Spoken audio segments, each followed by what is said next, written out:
Hai teman-teman, balik lagi. Assalamualaikum. Semoga dalam keadaan sehat semua. Nah, kali ini Uni akan membagikan satu resep yang menggunakan olahan ikan. Ini enak banget pakai nasi anget dan ini cocok juga buat yang diet, nanti ada caranya juga. Pokoknya enak mantep ini. Langsung ya ke cara membuatnya. Yang pertama siapkan dulu ikan. Yang Uni pakai ini 500 gram ikan. Teman-teman boleh pakai ikan apa aja, mau ikan air tawar, ikan laut yang ukuran besar itu juga bisa. Yang males nanti tulangnya kalau yang kecil-kecil ini, jadi pakai aja ikan yang agak besaran itu juga. Jadi nanti dilumuri dengan jeruk nipis dan juga garam secukupnya, pastikan ya semua bagian terkena. Lalu setelah itu diamkan aja selama proses memasak. Ini nggak perlu dicuci lagi. Selanjutnya di sini yang disiapkan yaitu satu batang daun bawang. Sebenarnya kalau untuk bumbu-bumbu iris ini bisa menyesuaikan ya dengan stok dan selera masing-masing. Yang nggak mau pakai daun bawang silahkan di skip aja. Lalu di sini tambahkan juga yaitu cabai rawit biar makin nampol rasanya, jadi tetap ada pedasnya. Jadi buat teman-teman yang nggak kuat pedas silahkan di skip untuk cabai rawitnya. Nah di sini Uni pakai belimbing wuluh. Jadi buat teman-teman yang nggak punya belimbing wuluh ganti dengan tomat aja. Boleh tomat hijau atau tomat merah. Nanti dipotong-potong sesuaikan dengan selera masing-masing. Dan kemudian setelah itu tambahkan satu batang serai. Nanti ini diiris setipis mungkin.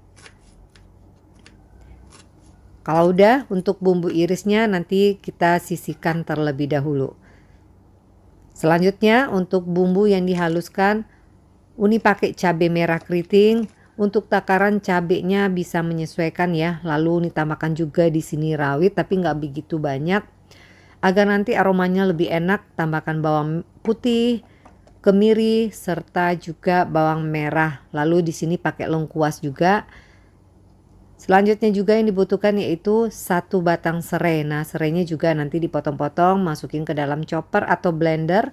Selanjutnya tambahkan juga di sini jahe. Jahenya satu ruas, sama dengan lengkuas juga satu ruas ya. Nanti tambahkan minyak secukupnya aja. Lalu juga nanti tambahkan, boleh langsung tambahkan garam atau nanti setelah dihaluskan itu juga bisa.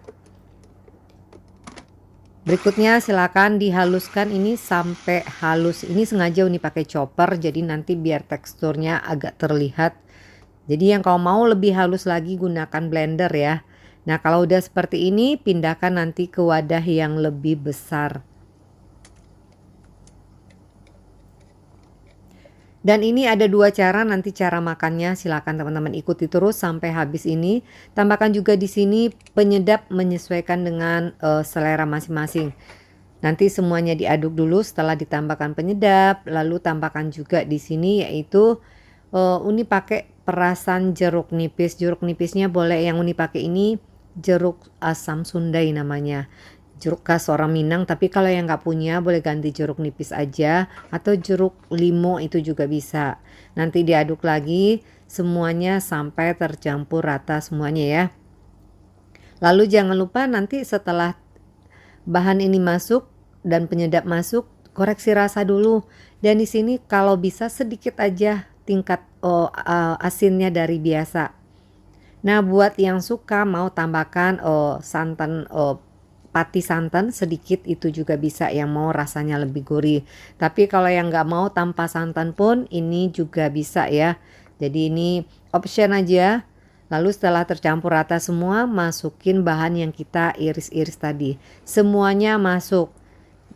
Tapi kalau teman-teman yang nggak mau seperti ini, boleh nanti setelah ditata, teman-teman tambahkan itu juga bisa. Tapi kalau ini lebih milih yang dimasukin langsung ke bumbu halus agar nanti tercampur rata. Jadi semua bagian nanti bumbunya rata. Lalu kalau udah tercampur rata, tambahkan nanti ikan yang telah kita diamkan tadi. Nanti setelah itu silakan teman-teman aduk sampai semuanya benar-benar merata ya, tercampur sampai rata.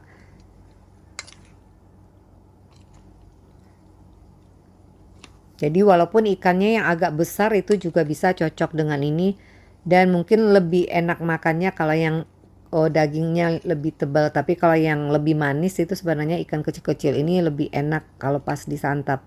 Nah, kalau udah diaduk sampai rata, nanti siapkan di sini daun pisang secukupnya. Nah, di sini Uni tambahkan daun kemangi. Buat teman-teman yang nggak mau pakai daun kemangi juga nggak apa-apa.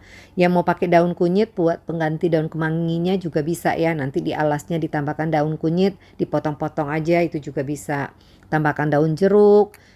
Pokoknya daun-daunan ini menyesuaikan dengan stok dan selera masing-masing. Nanti di atasnya ditambahkan lagi daun kemangi dan juga daun salam misalnya, itu juga bisa. Nanti dibungkus sampai semuanya ini ya kelar ya. Jadi ini cuma bagi menjadi 2 bungkus aja. Ini bungkusannya menyesuaikan karena Uni nggak punya banyak stok daun pisang. Jadi Uni cukup 2 bungkus aja Uni bungkus untuk ikannya. Nah, setelah ini jangan lupa nanti panaskan dulu kukusan ya. Lalu ini kita kukus. Nah, kukusnya boleh sebenarnya nggak punya kukusan mau pakai presto itu juga bisa. Kalau yang pakai presto itu hasilnya sampai tulang-tulangnya itu akan lembut. Jadi teman-teman pilih yang mana silakan. Nanti kukus selama kurang lebih 30 menit. Kalau udah silakan teman-teman angkat dan biarkan dulu dingin ya sampai nanti airnya juga udah berkurang. Nah, di sini ada 2 cara. Nanti setelah ini dingin teman-teman bisa langsung makan. Yang satu laginya silakan kalau teman-teman mau lebih tahan sampai besok, silakan panaskan teflon. Lalu nanti dibakar lagi di atas teflon dan ini membuat nanti air yang terkandung di dalamnya itu mengering. Jadi itu akan membuat si pepesnya lebih tahan lama sampai besok juga ini aman. Dilamain aja nanti bolak-balik ya sampai semuanya rata terbakar. Lalu boleh kalau ini bakarnya pakai arang itu lebih enak lagi hasilnya. Nanti kalau udah bakar begini, ini bakarnya berapa lama tergantung teman-teman mau keringnya seberapa. Kalau ini nggak begitu lama tergantung api juga, yang penting air yang terkandung di dalamnya sudah mulai kering. Karena ini sebenarnya Uni makan untuk hari ini aja, tapi Uni pengen yang mau yang ada bakar-bakarannya. Nah, kurang lebih setelah dibakar lebih kering seperti ini. Dan untuk daun kemangi misalnya teman-teman bisa ganti juga ya dengan daun singkong, itu juga bisa nantinya. Jadi ya menyesuaikan aja. Nah, seperti ini hasilnya. Teman-teman bisa lihat ini makan pakai nasi anget atau tanpa nasi pun ini juga bisa kita makan. Selamat mencoba buat teman-teman di rumah. Semoga apa yang Uni bagikan bermanfaat buat teman-teman dan juga menginspirasi. Sampai jumpa lagi dengan resep yang lainnya. Terima kasih telah menonton tayangan ini hingga habis. Assalamualaikum.